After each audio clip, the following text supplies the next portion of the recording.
आज हम बात करने वाले हैं प्रकृति और वास्तु के बारे में।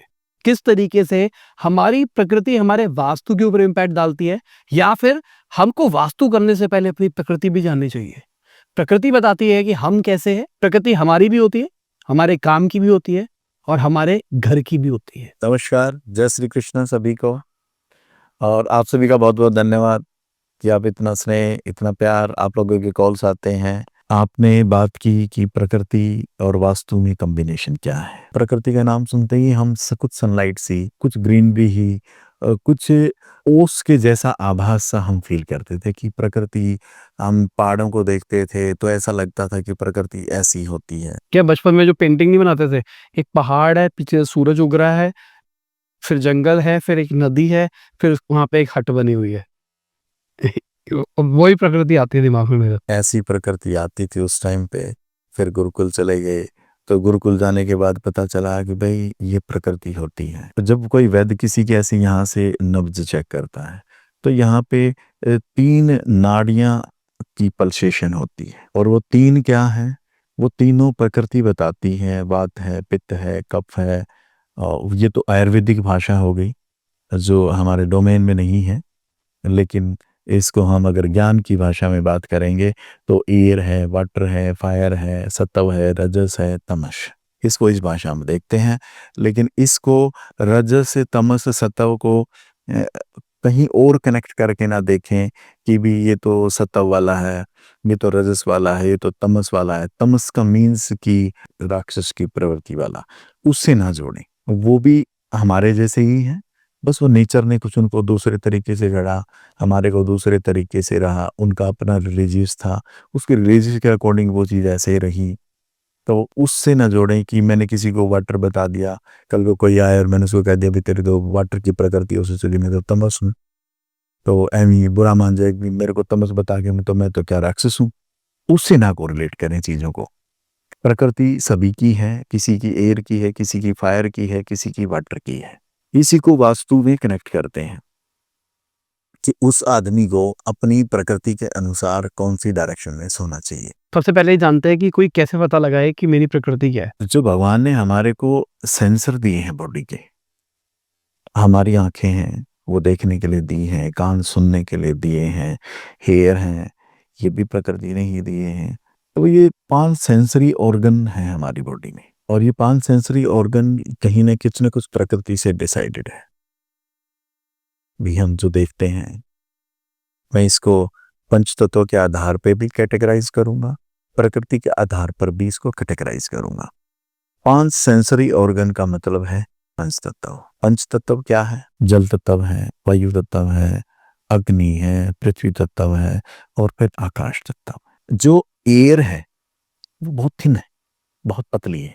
तो जो एयर की प्रकृति का आदमी होगा, पतला होगा, थिन होगा, उसके हेयर भी पतले, बिल्कुल बारीक बारीक हेयर होते हैं किसी के। और वो आदमी नॉलेज बेस्ड बात करता है। उसको आप कुछ मीठा खाने को कहो तो उसके लिए भी मना कर देगा, तीखा खाने के लिए उसके मना कर देगा। बराबर में दूसरा आदमी बैठ के 6 रोटी खा जाएगा, वो 2 खा के उठ जाएगा, ये हो गया, ये हो गया खा।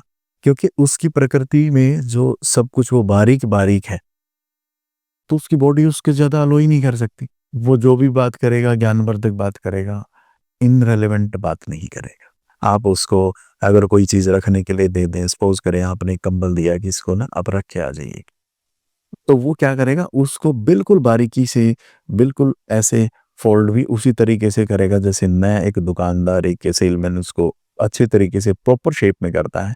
वो उसको प्रॉपर शेप में ही रखेगा क्योंकि उसका डोमेन नहीं है उसको करने का। यही है फायर वाले पे लागू। अभी एयर वाले कौन से होते हैं? सत्व होते हैं, रजस होते हैं, तमस होते हैं? एयर वाला जो होता है तो वो सतव ही होता है। ठीक है, आगे बढ़ते हैं। फिर आता है रजस। रजस का मतलब है आग, मीन्स फायर। फायर कैसी होती है? फायर कुछ नुकीली ही होती है, ट्रायंगल सी शेप सी बनेगी उसकी, और वो थोड़ी संकुची। जब भी फायर ऊपर जाएगी थोड़ी सी फोल्ड होती दिखेगी आपको, कभी भी देखना आप, ऐसे फोल्ड होती हुई दिखेगी। तो फोल्ड होते का मतलब है उसके हेयर कैसे होंगे? Curly hair. और पहना क्या है कि तीखा, एकदम से आपने मिर्ची खाई वो लगी तो आपको कैसी लग रही है? तीखी लगी। कुछ इस तरह का होगा। उसके नेल्स कैसे होंगे? उसके नेल से छोटे होंगे, टीथ छोटे होंगे, जकड़े होंगे, इनोसेंट सी आईज होंगी, बात कट टू कट करेगा, पॉइंट टू पॉइंट सुनेगा, पॉइंट टू पॉइंट ही बात करेगा, पॉइंट टू पॉइंट सुनेगा, तीखा खाता होगा। लेकिन अब इसको एलिमेंट पे लेके आऊं, देखना क्या है? आंख, आंख से देखते हैं तो उसकी इनोसेंट आईज होंगी, उसको दिखता होगा, फायर वाले को ही दिखता है, क्योंकि वो एवरी टाइम एक्शन मोड में रहेगा। आप उसको, मैंने जैसे एक चद्दर की बात की, वही चद्दर आप उसको दे दोगे तो वो उसको कैसे करेगा? उसको उसी तरह, जैसे उसके हेयर कर्ली से हैं, उसके छोटे छोटे हैं। जल्दबाजी में वाले बंदे हैं वैसे। जल्दबाजी नहीं कह सकते, मतलब सब सेट, जैसे गियर डाला तो वो डल गया, वो ये नहीं करेगा, उसको हिलाए डुलाएगा नहीं, स्पीडली ठीक है। Action mode. उसके बाद हम आते हैं वाटर, जिसको हम तम्स बोलते हैं, वाटर बोलते हैं या जल बोलते हैं। जल क्या है? एक डोटिंग की तरह ही बहता है, इकट्ठा बहता है, भारी है होगा। तो वैसे आदमी का बॉडी स्ट्रक्चर भी कैसा होगा? वैसे आदमी का बॉडी स्ट्रक्चर भी भारी होगा। जब वो खाना खाता होगा तो भरपूर अच्छे के खाना खाएगा। नहीं ये पेट, ये आप ये ना सोचें कि कोई मोटा है तो उससे मेरे पे कमेंट कर दिया। वो खाना खाएगा तो उसे अपने खाने में मस्ती में रहेगा। खाना खाते टाइम आप उसे टोकोगे तो उसे तभी गुस्सा आ जाएगा। मीठा खाता होगा, चीजों को एलिब्रेट करेगा, उसको पूरी समरीज नहीं चाहिए, उसको पूरी स्टोरी चाहिए, सुनाने में भी और सुनने में भी। उसको उसमें मजा आता है, क्योंकि वो उसकी प्रकृति है। ईश्वर ने उसको उस तरीके से पैदा किया है, तो इसी डोमेन में है। आप मिर्ची खिला दो तो सीटियां बच जाएंगी, क्योंकि वो उसका डोमेन है ही नहीं। आप उसको भी एक चद्दर देंगे तो गोल गोल करके फेंक के आ जाएगा। क्यों? क्योंकि पानी गोल गोल ही होता है। ये कुछ इस तरह की प्रकृति है। बाल होंगे भारी, देखूंगा अपने बहुत मोटे मोटे बाल होते हैं लोगों के। बटरी आईज होंगी, इमोशनल होगा, क्योंकि पानी क्या है? इमोशन। तो इमोशनली होगा। और जब भी कोई बात करेगा तो अगर आप ही से बात करेगा कि साइन, अगर फायर वाला है वो आपको कहेगा और साहिल जी कैसे हैं, वो कहेगा और साहिल भाई कैसा है। अगर उसकी प्रकृति इनबैलेंस हो जाती है वाटर वाले की, तो वो बहकी बहकी बातें करने लग जाएगा। क्यों? पानी का काम बहकना है, इसलिए बहकी बहकी बातें करेगा। और इसकी जोन कौन कौन सी है? मैं को थोड़ा सा रोकना चाहूंगा। हमको 3 वो पता लगे, एक पता लगा रजस, एक लगा हमको तमस, और एक लगा सतव। तो एक है बेसिकली फायर एलिमेंट, एक है हमारा वाटर एलिमेंट, एक है एयर एलिमेंट। तो ये जो एलिमेंट्स है, मैंने तो 5 एलिमेंट्स पढ़े हैं, 2 एलिमेंट्स तो अभी मिसिंग है। अर्थ की बात करके चले और स्पेस की बात करके चले, तो वो क्या है? या इस वाले मेथड में वो कंसिडर नहीं होते? कंसीडर होते हैं, इसी के अकॉर्डिंग वास्तु में हम इसको अप्लाई करते हैं। वाटर एयर को पैदा कर रही है कि एयर फायर को पैदा कर रही है, फायर अर्थ को पैदा कर रहा है, अर्थ स्पेस को पैदा कर रही है, स्पेस वाटर को पैदा कर रहा है। इन्हीं 3 में ये प्रकृति डिवाइडेड है। मैं वो आपको बता देता हूँ कि कौन सी डायरेक्शन में जल है, कौन सी डायरेक्शन में हम तमस को मानते हैं, कौन सी डायरेक्शन में हम रजस को मानते हैं, कौन सी डायरेक्शन में हम एयर एलिमेंट को मानते हैं। अगर मैं जल तत्व की बात करूंगा तो जाहिर सी बात है कि तमस या वाटर वो सारी दिशाएं तमस की है। वहां पे वाटर वाले का बेडरूम होगा तो ठीक होगा, वहां पे उसको सोने से क्या फायदा होगा? हेल्थ भारी होती है उस लोग उनकी, तो हीलिंग की जोन में होगा। वाटर ही क्यों? क्योंकि हमारी बॉडी 72% वाटर ही गवर्न करती है। तो वो अगर अपनी प्रकृति अनुसार अपने ही जल की दिशा में जाके सोएगा तो हेल्दी रहेगा, हील रहेगा, अट्रैक्टिव रहेगा, और माइंड से विचलित भी नहीं होगा। इसलिए उसको उसी में जाना चाहिए। उसके बाद आते हैं फायर। फायर क्या है कि उसके जो जोन है, साउथ ईस्ट से लेकर के एसएससी साउथ, और एयर की जो जोन है ईएनई ईस्ट ईएससी, इनमें अगर उसका बेडरूम होगा फायर वाले का, देन ओके, यहाँ तक ठीक है। एयर वाले का जो बेडरूम है वो साउथ वेस्ट के बाद और NW तक ओके, कोई दिक्कत नहीं हो। अगर ये चक्र उल्टा चलता है तब बॉडी में विकृतियां उत्पन्न होती, उसके काम में विकृति उत्पन्न होती है। अगर यही फायर का आदमी वाटर की जोन में जाके सो जाए, वाटर क्या करता है, फायर को स्लो कर देता है। तो जो चीज स्लो हो जाती है, आप सुबह जब घर से आए तो आप एनर्जेटिक, शाम तक आप थोड़े थके थके हुए, क्या कम हो गया, एनर्जी, तो मतलब आलस, कुछ बॉडी में लथार्जी पना कहेंगे, वो उन दिशाओं में जाके सोएगा तो उसकी एनर्जी स्लो हो जाएगी। वही वाटर का आदमी अगर फायर की जगह पे आ जाएगा तो फायर क्या करती है, पानी को उबाल देती है। तो उस आदमी की बॉडी से इतना ज्यादा उसको हीट फील होगा कि उसके अंदर से पसीने की वजह से, गर्मी की वजह से इंडाइजेशन में प्रॉब्लम हो जाएंगी। लोग कई बार आपने देखा होगा जैसे बोलते हैं कि मेरी तो ना बॉडी में ना सर्दी में भी पैर नहीं रख पाते, सर्दी में हीट फील हो रहा है, हाथ में है, पैर में है। उसका रीजन क्या है, यही है।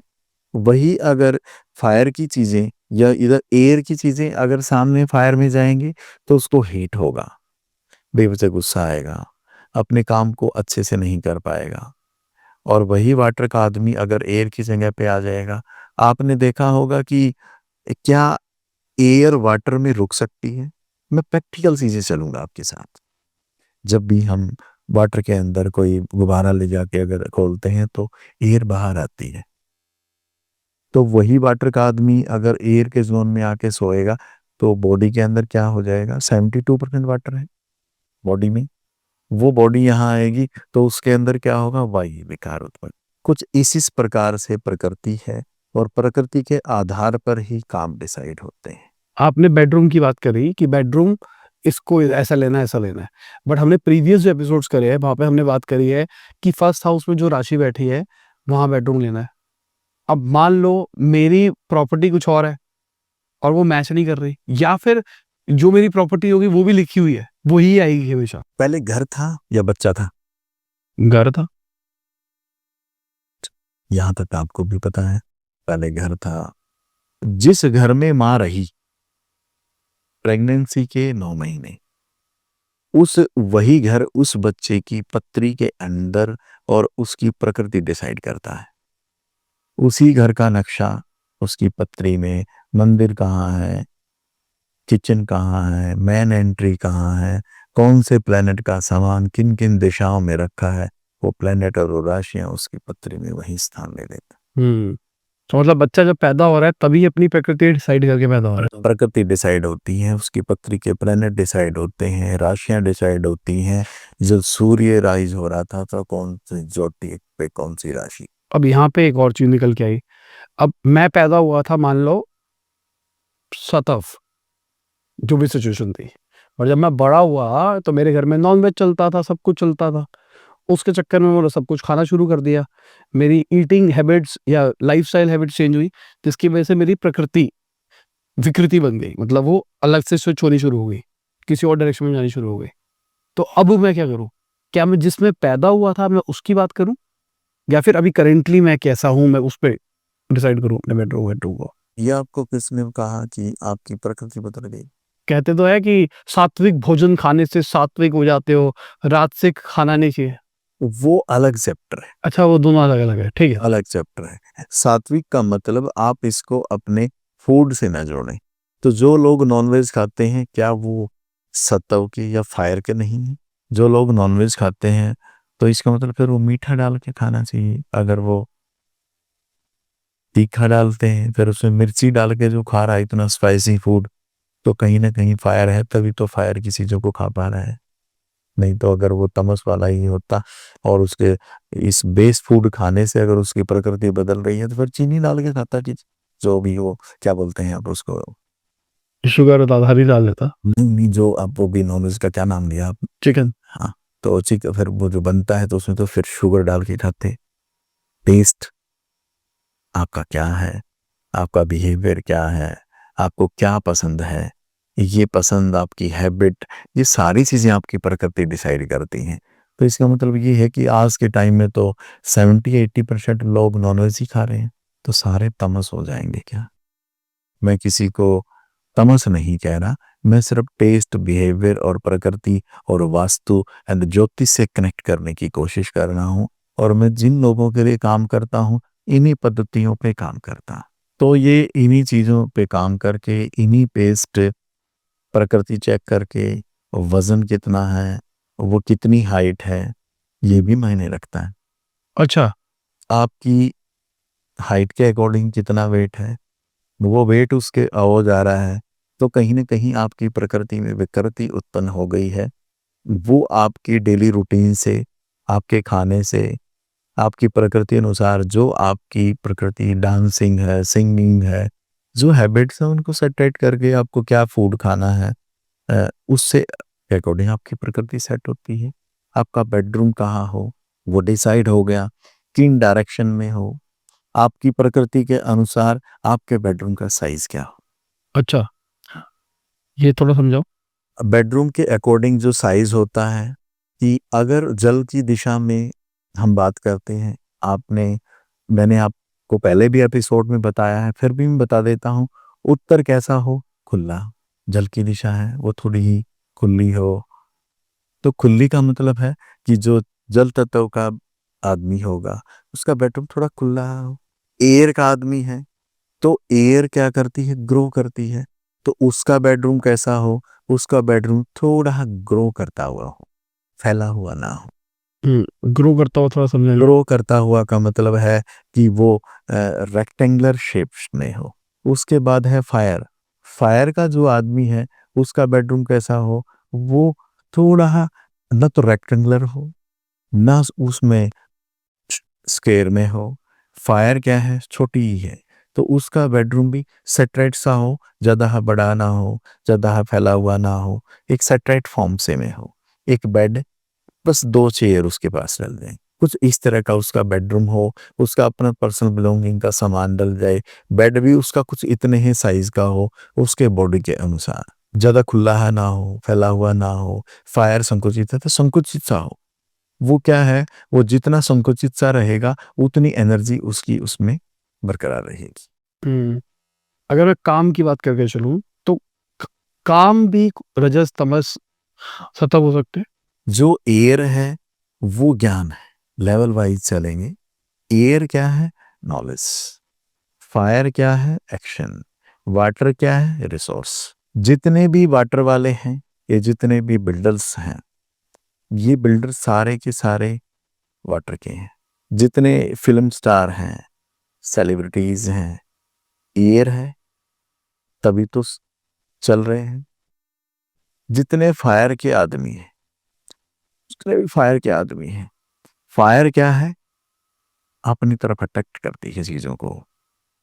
ये जितने सेलिब्रिटीज, पॉलिटिशियंस, ये कहीं ना कहीं एयर फायर की प्रकृति के हैं। एक पॉलिटिशियन है, वो अपने विचारों को एक्शन में लाता है, तो उसको हम एयर फायर से करते तो कोई लेबर है, वो भी फायर में आ रहा है। हैं। लेबर क्या है, रिसोर्स प्रोवाइड करा रही है, किसके द्वारा, अपने नॉलेज के द्वारा। क्योंकि तमस क्या करती है, तमस को किसी न किसी का सहारा चाहिए, क्योंकि उसके पानी के पास अपना पाथ नहीं होता, उसका पाथ बनाने वाला चाहिए उसे। तो जितनी लेबर है सब वाटर। तो ये सब क्या है, किसी न किसी के सपोर्ट सिस्टम से चलते हैं। और अगर वेस्ट दिशा में मैंने बात की कि ये सारा एयर की दिशा में आएगा, तो शनि की दिशा कौन सी है, वेस्ट। अगर मैं एस्ट्रोलॉजिकल वे पे आया, और जितने पॉलिटिशियन हैं एयर फायर के हैं, कोई फायर एयर वाली जो सेलिब्रिटीज हैं, एक डांसर है, वो जो डांसर है वो अपने डोमेन को ले आया है। बहुत सारे डांस सीखते हैं, बड़ी बड़ी क्लासेस में जाते हैं, कुछ ही पॉपुलर क्यों, एक पूरे दिन डांस करके नहीं थकता, एक 2 घंटे में थकता है। जा तो दोनों सेम जगह रहे हैं, सिखाने वाला भी सेम है, सेम फीस दी, कुछ राइज क्यों हुए, क्योंकि उसकी प्रकृति, जिस प्रकृति में ईश्वर ने उसको पैदा किया, उसको उसमें ही मजा आता है। कि उसको खाना भी छोड़ दिया, सब कुछ छोड़ दिया, उसको सिर्फ अपने नृत्य में मजा आता है। क्या वो पहले ज्ञान लेके अपने एक्शन में अप्लाई कर रहा है, या एक्शन से ज्ञान अप्लाई कर रहा है? सीख के देन एक्शन, सीखा देन एक्शन। एक आर्किटेक्ट है, वो अपने ज्ञान को एक्शन में कन्वर्ट कर रहा है। तो एयर एंड फायर। तो अभी हम पैदा हुए थे एक प्रकृति के हिसाब से, उसके बाद हमने वो करियर चुन लिया तो हमको ग्रोथ मिलेगी, मान लिया। पर बहुत सारे लोग हमको जो देख रहे होंगे उनका करियर डिसाइडेड है, शायद वो अभी 30 साल के है, 35 साल के है, 40 साल के है। तो जो काम कर रहे हैं अगर वो अलाइन कर रहा है तो वेरी गुड, अगर वो अलाइन नहीं कर रहा फिर तो ये यात्रा है, ये ऐसे ही चलती रहेगी। हर आदमी यहाँ पर कुछ न कुछ एक्सेल करने के लिए आया है, और जब तक वो एक्सेल नहीं होती तब तक ये यात्रा यूं ही चलती रहेगी। तो इसकी कोई रेमेडीज भी हो सकती है?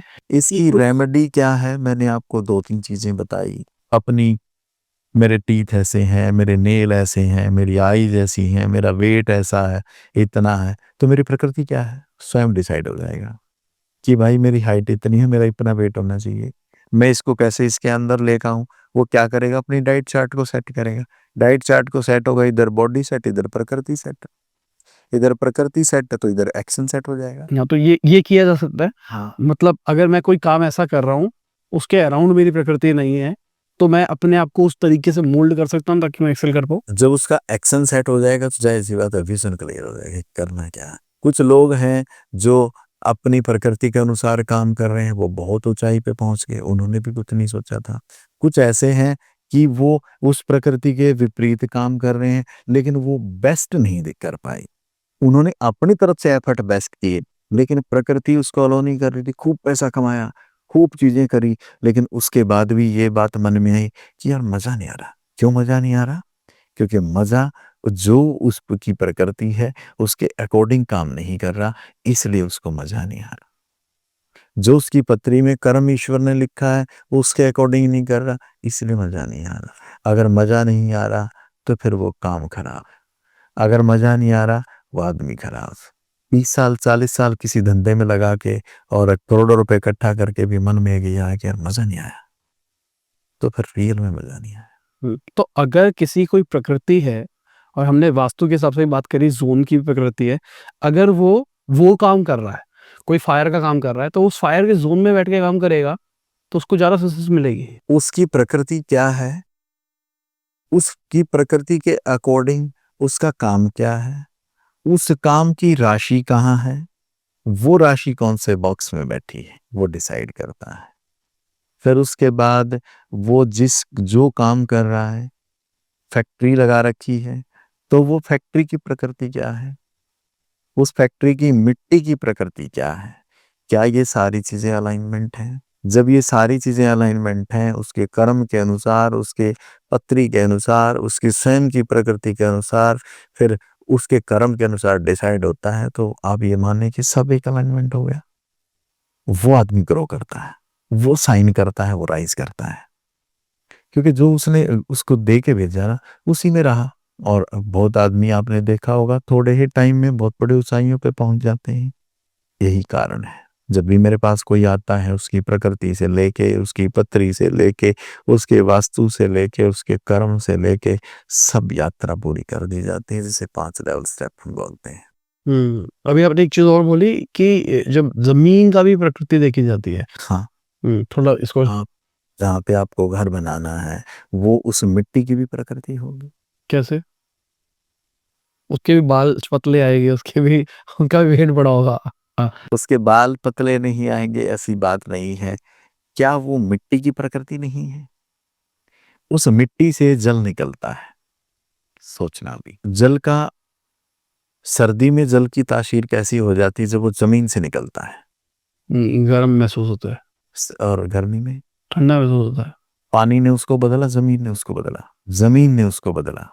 जमीन जमीन ऊपरी आभास पे जो जमीन ने प्रकृति से लिया वही उसने उसमें डाल दिया। नहीं तो जल का तो काम क्या है? शीतलता देना। लेकिन वो सर्दी में गर्म होगा रहा है तो कहीं ना कहीं पृथ्वी ने अपनी प्रकृति के अनुसार उसको इफेक्ट किया है।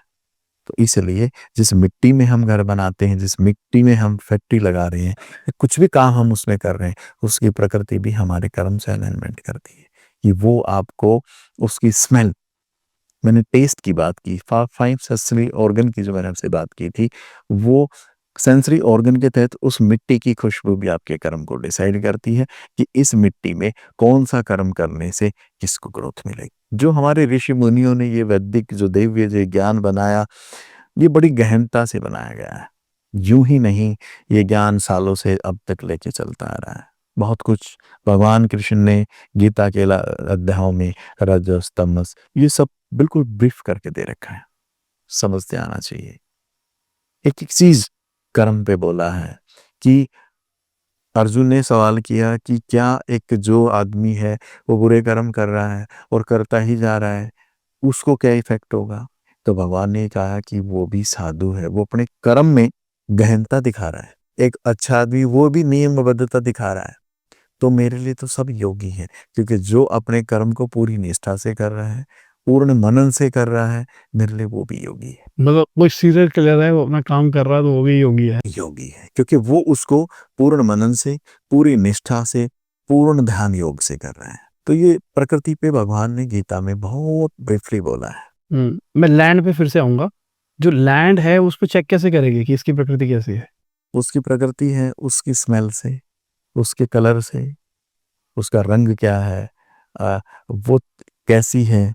भी जब हम उसको हाथ में लेते हैं, क्या वो चुभन कर रही, क्या वो हाथ में ऐसे घस रही है, क्या वो हाथ को टच करते हैं तो कैसा फील कर रही है, उसकी स्मेल क्या है, उसकी टेस्ट क्या है। फिर उसके बाद उस प्लॉट का साइज क्या है, वो साइज भी डिसाइड करता है कि ये किसके लिए है। किसके लिए मतलब?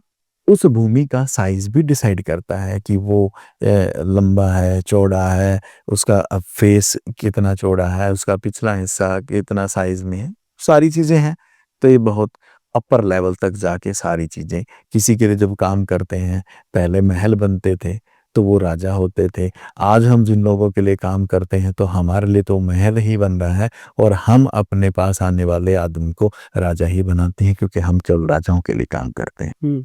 मैं थोड़ा सा आपको बताता हूँ, मिट्टी के लिए थोड़ा सा कॉमन सेंस लगा रहा हूँ। मिट्टी को अगर हाथ में उठाया जाए और रगड़ा जाए, अगर वो चिपक जाए, अगर उसमें मॉइस्चर महसूस हो थोड़ा सा, तो मतलब उसमें वाटर एलिमेंट है। अगर वो खुरदरी खुरदरी जो कह रहे चुभ रही है, तो मतलब वो फायर है। और अगर वो नॉर्मल है, उतरी और हल्की से लगी हुई है, तो मतलब वो यार ऐसे ही, ऐसे ही। और अगर वो खुशबू की बात करके चले, तो बारिश वाली खुशबू आ रही हो, तो उसमें वाटर एलिमेंट है। ऐसे ही है। कुछ ऐसा ही है। ये डेप्थ चैप्टर है बहुत। कलर भी इसका, इस पे कलर पे भी डिपेंड करता है कि कौन सा रंग है उसमें हुई था। डार्क ब्राउन हो जाएगा water element, light white whitish types हो जाएगा फायर एलिमेंट, और मिड वाला हो जाएगा एयर। क्या बोलते हो? थोड़ा थोड़ा केमिकल इंजीनियरिंग का दिमाग लगा रहा हूँ बस। सही बात। ठीक है। हैं? ठीक है। ठीक है। तो जैसे अगर कोई अपना घर बनवा रहा है, उसने अपना लैंड देखा, अब वो लैंड अगर रजस है एग्जाम्पल के लिए, तो ही वही मंदिर बन सकता है। अगर वो तमस होगा तो वहां मंदिर नहीं बन सकता। ऐसा भी होता है क्या? मंदिर के लिए अगर हम रजस तमस को देखेंगे, वो देखना जरूरी है प्रकृति क्या है। लेकिन अगर फिर भी मंदिर बन गया है तो भी इसको संतुलित कर सकते हैं। लेकिन क्या है, मंदिर की गतिविधि क्या है, यहाँ से है। और वो कहाँ से शुरू है? वो शुरू है फायर, कहीं वाटर, इस तरह से शुरू है। लेकिन गतिविधि देखें तो वो माइंड की है। माइंड में बुद्धि है, बुद्धि एयर है। तो हम अगर एयर तत्व की है, वहां पे भी बना सकते हैं। कुछ लोगों ने इन्हीं चीजों को एयर फायर वाटर करके अलग अलग जगह अपनाया। आपने कुछ से प्रदेश देखे होंगे, शीतल प्रदेश है, वहां का पहनावा, वहां के घर कुछ रेड रेड होंगे, देखे हैं आपने। और कुछ जहाँ पे बिल्कुल ग्रीनरी ग्रीनरी है, उन लोगों ने किसको अपनाया? उन लोगों ने कहीं पे अपनाया गया ब्लू, कहीं अपनाया येलो, कुछ इस तरह के प्रदेश रहे जो बिल्कुल खाली रेगिस्तान है, जहाँ पेड़ नहीं है, उन्होंने ग्रीन को अपनाया। आप जितने भी मरुस्थलीय क्षेत्रों में चले जाएं तो green green dresses, green green घर आपको ज्यादा मिलेंगे। तो कुछ इस तरीके से लोगों ने डिसाइड किया। मंदिर की आपने जो मेरे से बात की, मंदिर की गतिविधि एयर और फायर कुछ इस तरह के कॉम्बिनेशन से आती है। नॉर्थ ईस्ट का पार्ट है, और यहाँ से वाटर एयर में कन्वर्ट होता है। और ये भी डिसाइड करते हैं, जब किसी की पत्री खोलते हैं तो उससे डिसाइड हो जाता है कि इसकी कौन सी दिशा में मंदिर हो सकता है और उस मंदिर में कौन कौन से देवता हो सकते हैं। ये कैसे होगा? इस देवता की फोटो उसके मंदिर होगी, उस देवता का सामान उसके मंदिर में रखा होगा। पत्री में अलग अलग डायरेक्शन होती है।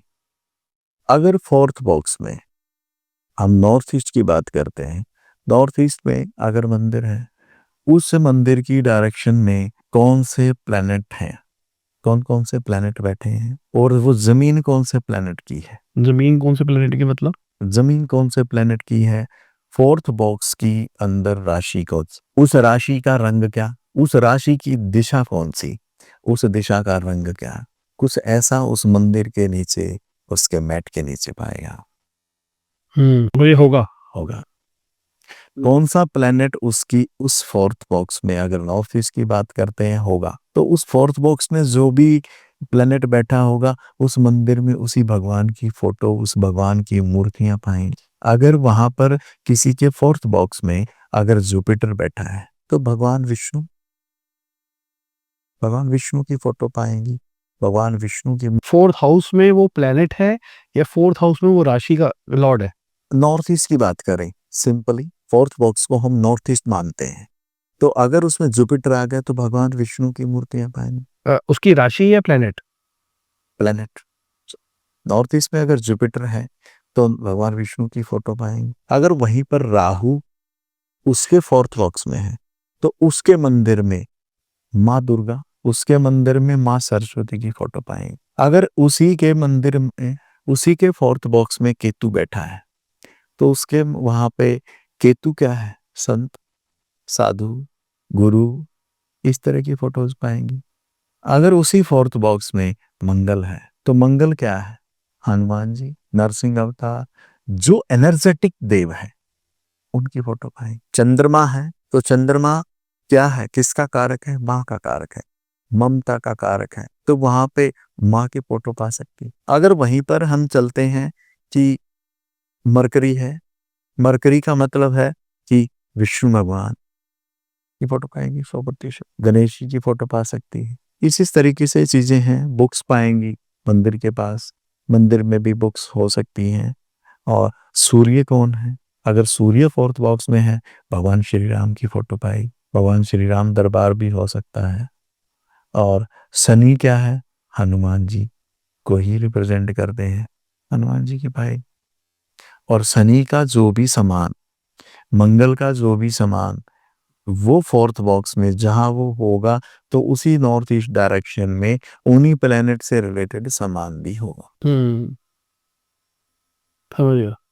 तो हम ऐसा भी देख सकते हैं क्या? और इन्हीं बॉक्सेस के अकॉर्डिंग, मैंने सिर्फ मंदिर की बात की, इन्हीं बॉक्सेस के अकॉर्डिंग ही उस घर के अंदर कौन सा प्लेनेट कहाँ किस बॉक्स में बैठ गया, उसी प्लेनेट से रिलेटेड सामान उसके उसी बॉक्सेस में चला जाएगा। मैं यही बोल रहा था कि क्या हम ये भी देख सकते हैं कि किसी की बिना कुंडली देखे उसके घर में एंट्री करे और दिखे यार उसका नॉर्थ ईस्ट में लाल कलर है, मतलब उसका मरकरी है, मतलब इस हाउस में मरकरी हो सकता है। अगर हम इसी के घर में जाते हैं, नॉर्थ ईस्ट में चले गए, वहां पे कौन से देव की फोटो लगी है, और तो उससे ये डिसाइड हो जाता है कि नॉर्थ ईस्ट में कहीं ना कहीं मंगल है। फिर अलग दिशा में गए, वहां कौन से प्लेनेट का समान है, तो पत्री में ये प्लेनेट कहाँ बैठा होगा। एक लाल किताब नाम सुना होगा, लाल किताब में अगर किसी की पत्री नहीं है तो उसकी हस्तरेखा ऐसे देख करके उसकी पत्री बनाई जा सकती है, ऐसा बताते हैं। और जो लाल किताब करते हैं वो ऐसा ही करते हैं। जितनी भी वास्तु रेमेडी आप देख रहे हैं,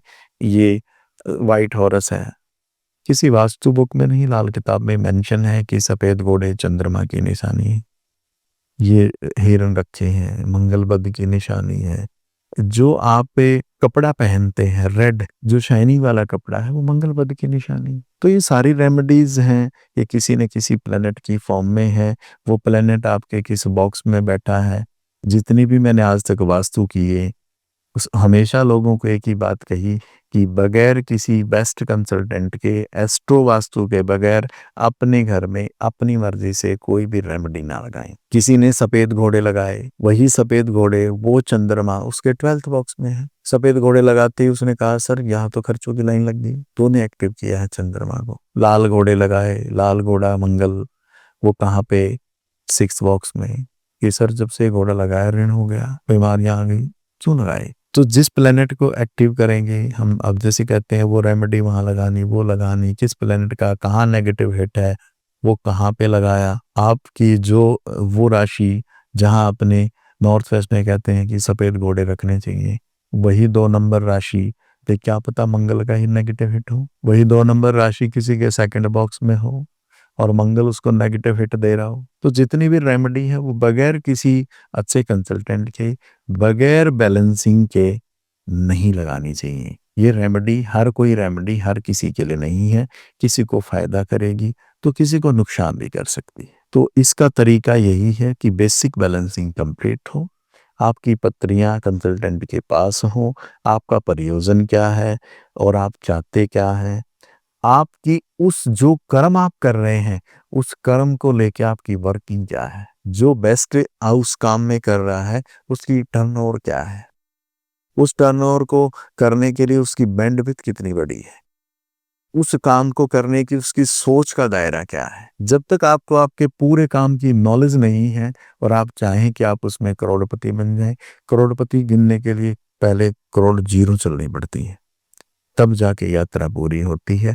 गड्डियां तो साथ में ऐसे ही लग जाती हैं। कर्म में एक्सेल करने के लिए खुद को एक्सेल बनाना पड़ता है, तब जाके कर्म सार्थक होता है। एक टॉपिक और है जो मैंने अक्सर इंटरनेट पे देखा है, वो है स्वर विज्ञान, कि अपने सांसों को कंट्रोल कर लो, उससे आपको जो चाहिए वो मिलेगा, मैनिफेस्ट कर सकते हो, दुनिया को कंट्रोल कर सकते हो। क्या होता है थोड़ा समझाओ। इसको ना सवर साधना बोलते हैं। सवर साधना का मतलब है जिसने अपनी सांसों को साध लिया, और जिसने सांसों को साध लिया वो स्वयं को साध लेता है। और स्वयं को किससे साधते हैं? ध्यान से साधते हैं। 3 नाड़ी, इंगला पिंगला, इस तरह से नाड़ियां हैं। चंद्र नाड़ी, सूर्य सवर, बीच वाली नाड़ी को इंगला पिंगला नाड़ी कुछ ऐसा बोलते हैं, सवर साधना में होती है। इसकी प्रक्रियाएं हैं। चंद्र नाड़ी, चंद्र नाड़ी है, सूर्य नाड़ी, ये है, बीच वाली चलती है, उसको पिंगला नाड़ी बोलते हैं।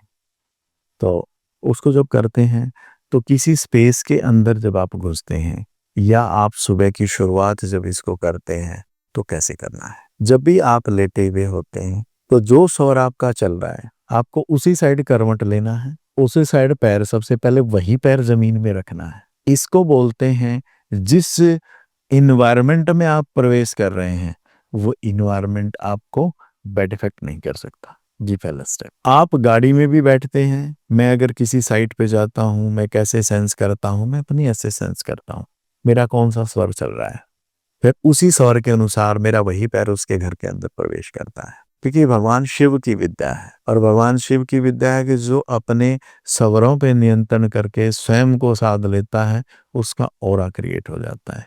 तो कोई नेगेटिव एनर्जी होगी तो वो कोई इफेक्ट नहीं करेगी। कोई आप किसी काम के लिए जा रहे हैं, अगर आप इस स्वर साधना को फॉलो कर रहे हैं तो इसके अकॉर्डिंग क्या होगा, अगर आपको नेगेटिव इफेक्ट भी आ रहा है तो वो आपका नेगेटिव इफेक्ट आपको नहीं आएगा, जिसे स्वर साधना बोलते हैं। ये आपके काम को पॉजिटिविटी देती है, लेकिन चलना उसी प्रकार से है, ऐसे सेंस करना है। और इसमें भी कुछ एयर फायर वाटर का कुछ ऐसा सिस्टम है इसमें। जब आप अपनी नाक से आप सेंस करते हैं तो जब आप ऐसे करके देखेंगे, अगर बिल्कुल डायरेक्ट आपको टच कर रही है तो फायर, आप घूम के आवाज आ रही है मीन्स वाटर, और हल्का रोटेट हो रही है तो कहीं ना कहीं एयर। इस नोज में भी वो प्रकृति है। जब आप कई बार सांस लेते हैं आप ऐसे सेंस करके देखना, कई बार तो डायरेक्ट लग रही है, कई बार ऐसा लग रहा है जैसे गोल गोल घूम के आ रही है, कई बार ऐसा लग रहा है जैसे लहरा के आ रही है। तो वो प्रकृति डिसाइड करती है आपको कब खाना है, तो कौन से स्वर में खाना है, आपको इवन वॉशरूम भी जाना है तो कौन से स्वर में जाना है। बताओ, बहुत बड़ा अध्याय है, इसको डिफाइन नहीं कर सकते। इसको करने के लिए कम से कम 2 से 3 घंटे का प्रोसेस है। और ये 2 से 3 घंटे के प्रोसेस में सारी चीज़ें समझ में आती हैं कि मैंने स्टेप बाय स्टेप बैक के लिया, स्वर साधना शुरू किया आपके कहने से कि कैसे-कैसे क्या करना चाहिए। आदमी किन चीज़ों को फ़ॉलो करके केवल अपने कुछ चीज़ें ठीक कर लें। भई हम दिन की शुरुआत अपनी नाक से करें, सोते टाइम अपने उसी से करें, करवट किस तरफ लें, गाड़ी में बैठे तो स्वर कौन-सा चल रहा है वही पैर रखें, नीचे उतरे तो स्वर चेक किया। यही साधना है।